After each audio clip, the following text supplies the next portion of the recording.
Hi everyone, it's Billy Mays here for our Philippine life.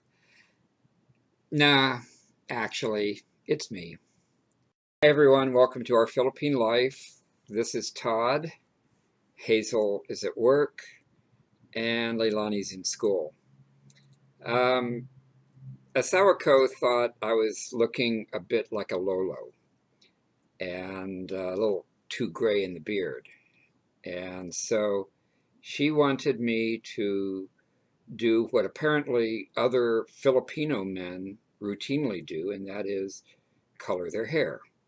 I just assume Filipino men don't generally go gray naturally, but she tells me no, they do, but they use hair coloring to keep themselves looking young. And so she wanted me to, yeah. So it's me, just younger. Speaking of staying young and healthy, as opposed to the alternative, I do want to talk for a little bit about what happens in the Philippines if you get older and have some health problems. That happened recently to a good friend of mine, Mike, um, over at My Philippine Journey, and um, he had a heart attack. And that's most unfortunate for him. Thankfully, he survived and he's doing okay. But the unfortunate, really unfortunate part is that the diagnostic testing is expensive, and he's going to have to undergo some sort of treatment. Half of his heart is blocked, and it's going to be a bit of a problem, to get him back on track at 100% again.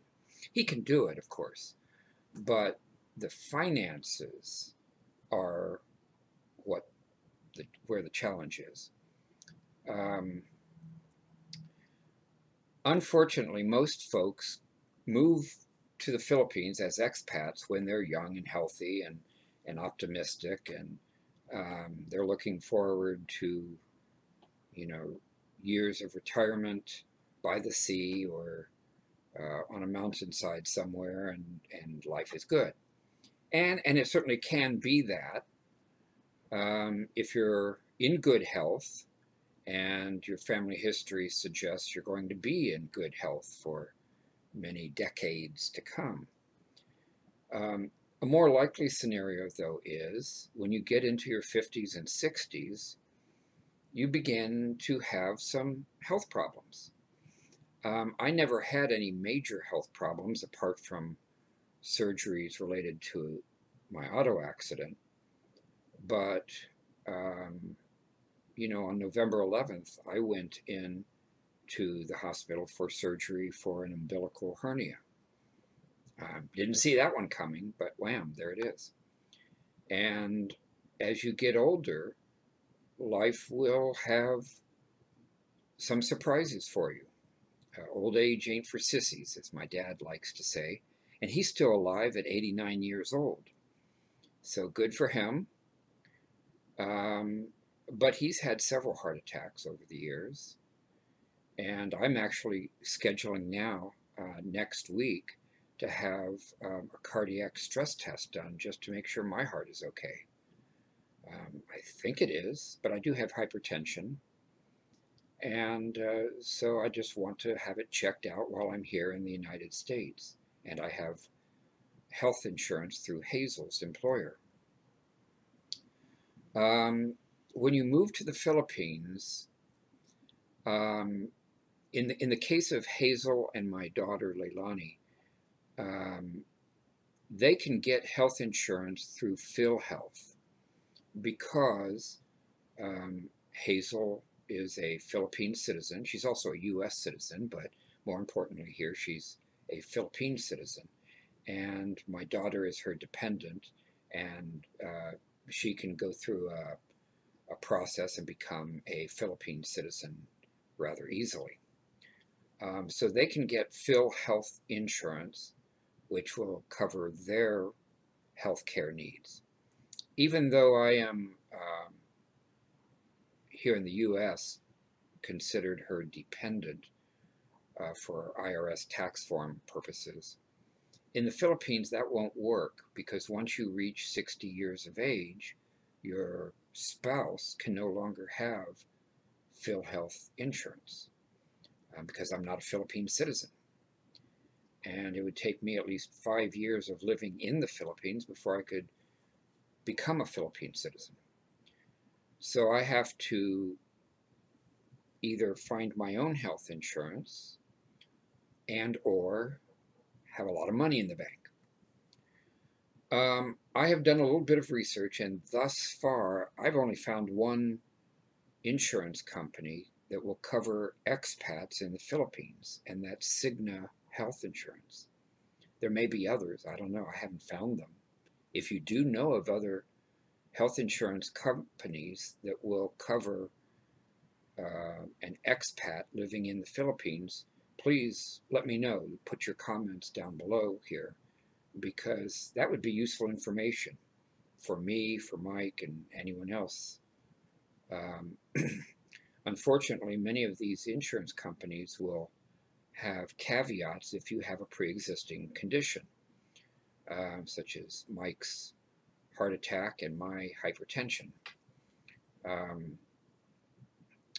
That's going to be a real problem. And the other remedy, of course, would be to have lots of money in the bank. Here in the US, if you're having a medical emergency, you can walk into almost any hospital and get treatment.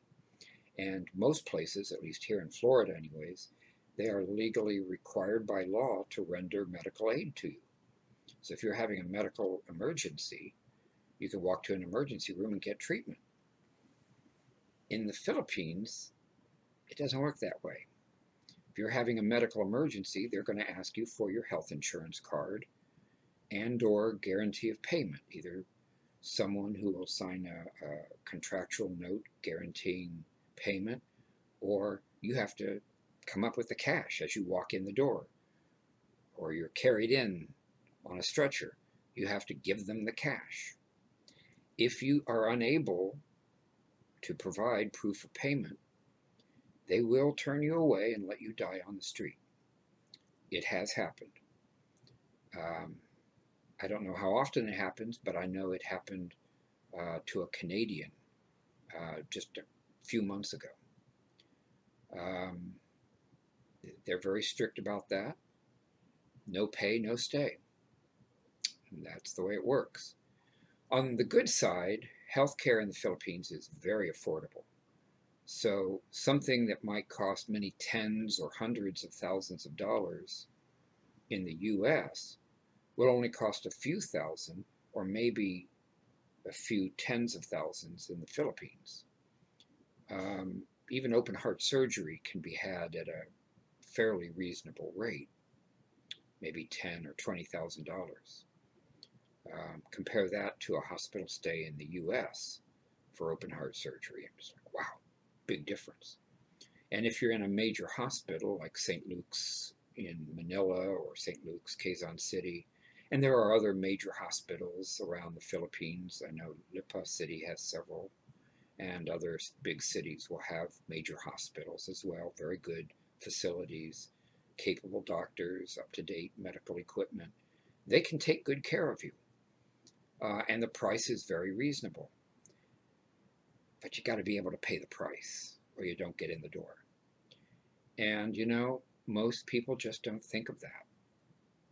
Frankly, I didn't think of that until Mike's heart attack. And you know, that was scary for me, even more scary for him. And hopefully he's going to be able to you know, work out the finances and come up with a plan. He does not have health insurance, and he says he cannot get health insurance for whatever reasons. And so,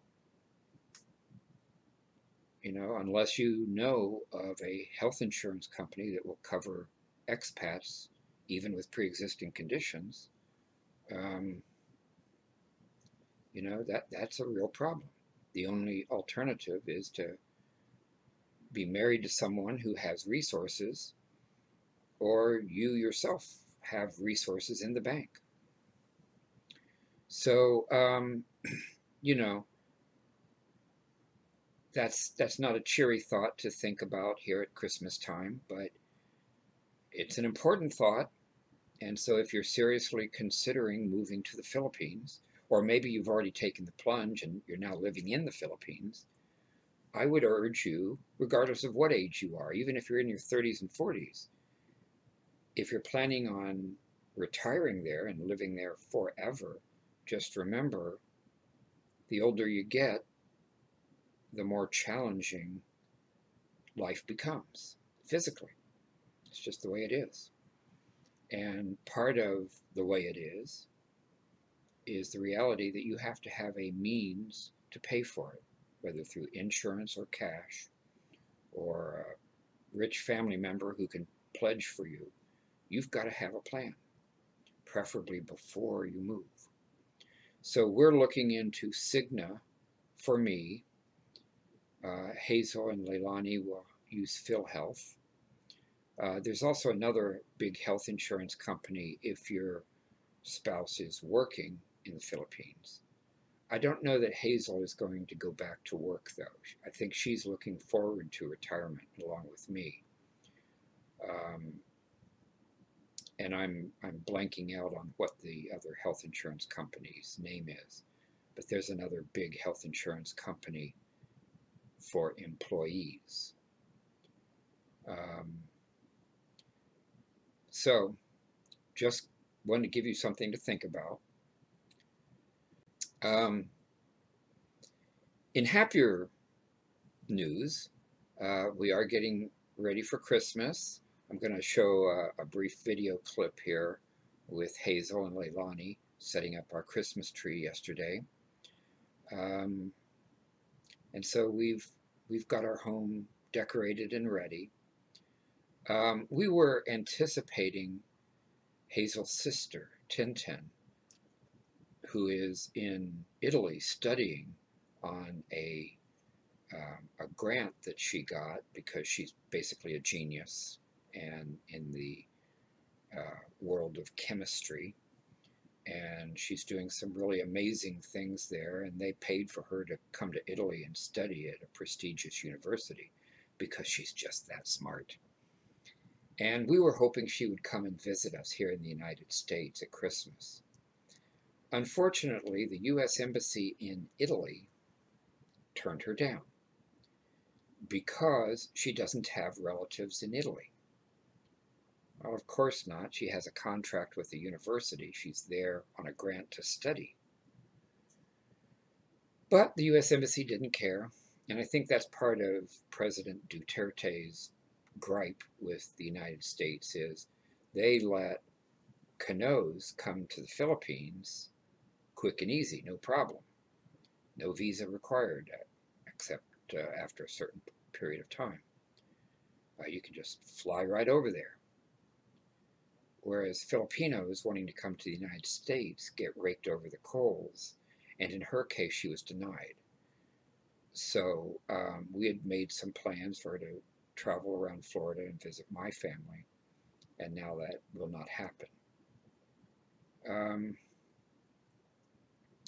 But that's the way it is. So we have 4 stockings on the wall behind me, as you'll see in a minute. I'll try to get out of the way here. The red one was for her, and we'll keep it up in memory of the trip that could have been. But just remember, visas are funny, and you have to follow the law. I think in the U.S., you can fly to the Philippines pretty easily. Although after 3 years, I believe, you have to leave the country for a couple of days and come back in again. You have to check whatever country you're coming from. When you travel to the Philippines, you have to make sure you know what their visa requirements are and you follow it to the T so you don't get kicked out of the country. In her case, she was not a risk. I mean, I don't know why the U.S. is so hard on Filipinos. I can't explain that. But we will miss her at Christmas time.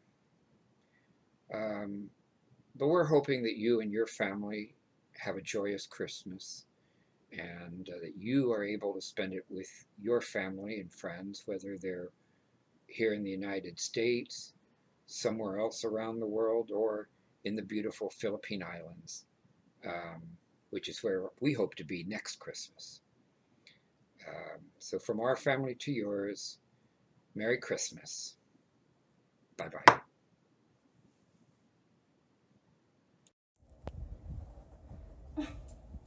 That's a very beautiful tree you did, honey. Ah, you like it? I do. And Leilani helped. Leilani's favorite color is this one, the red one. The red one. Wow. What else is your favorite color, Lei? Nothing else. Just the red one and the pink thing. Oh, and you've got some stockings hung up too. That's good. And mine is this one. Yours is which one? This one. Yes, the The big red one. one is Tita Tintin's. And this is yours, and this is Dada's. Yeah. So what do you want for Christmas, Lily? And look, Dada, Mama put this around the leaves. Yes, I see that.